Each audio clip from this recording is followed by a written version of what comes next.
Welcome to this explainer. Today we're taking a really fascinating, structured look at the concept of spiritual preparedness. We're going to explore a brilliant synthesis of biblical parables, ancient philosophy, and a rather famous historical conversion, all centered around a concept called remaining awake in the wisdom of the cross. It's an incredibly powerful metaphor about readiness, and we're going to unpack exactly what that means for us today. Right, let's dive straight in. Imagine the scene. It's the dead of night, pitch black.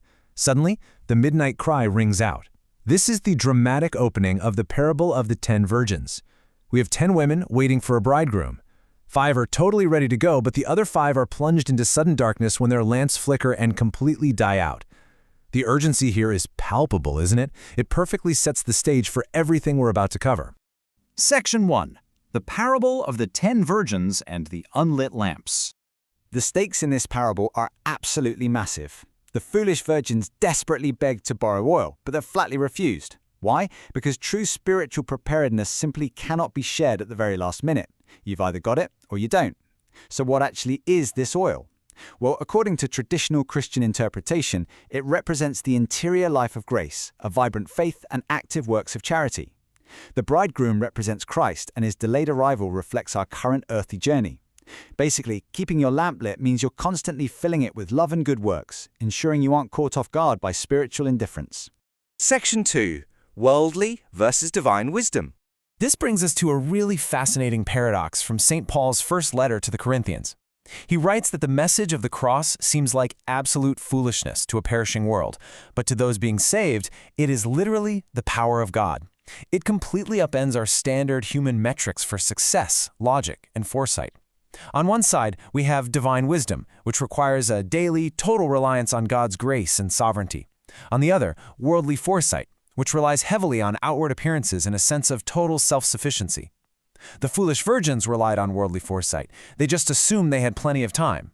But true wisdom aligns with Psalm 33, which reminds believers that the earth is full of the goodness of the Lord, and that His counsel, not our human assumptions, is what stands forever. Section 3. St. Augustine's conversion. So, what does this actually look like in practice? Let's look at a historical case study of a man from North Africa who spent years chasing worldly glory with an entirely unlit lamp. St. Augustine. Tracing his profound transformation, we start at step 1. Augustine was completely engrossed in chasing philosophical trends and worldly status. His spiritual lamp was just bone dry. Step 2 marks his radical conversion, driven by God's grace in the relentless, tireless prayers of his mother, Saint Monica. Finally, step 3, he becomes the Bishop of Hippo and a doctor of the Church. He went from complete spiritual emptiness to leaving a massive legacy on grace and divine love. He finally figured out how to cultivate his oil. The absolute emotional climax of this realization is captured in this beautiful quote from his famous work, Confessions.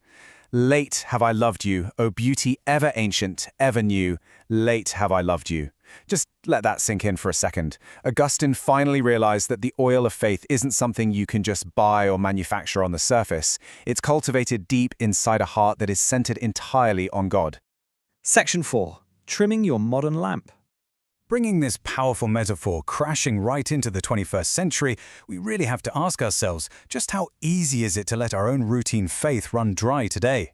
Honestly, it's incredibly easy to just go through the motions without ever checking our fuel gauge.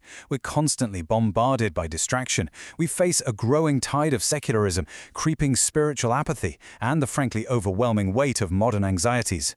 Any one of these things can slowly drain our lamps without us even noticing. It's a brilliant reminder from the text to constantly evaluate our own spiritual preparedness against these everyday, subtle drains. But here is the incredibly empowering takeaway from these readings and from Augustine's life. It is never too late to trim our lamps. We're called to boldly embrace the so-called foolishness of the gospel. And that means standing vigilant in prayer, staying rooted in truth, and being active in charity. It's a daily, intentional commitment to keep that oil flowing. Which leaves us with one final, lingering question to reflect upon today. When the midnight cry sounds, will your lamp be lit? It's a stark, challenging thought, isn't it? But it's one that encourages us to look inward, check our reserves, and actually take action. Thank you so much for joining me for this explainer, and I hope this structured look at the source material sparks some really deep reflection on your own state of readiness.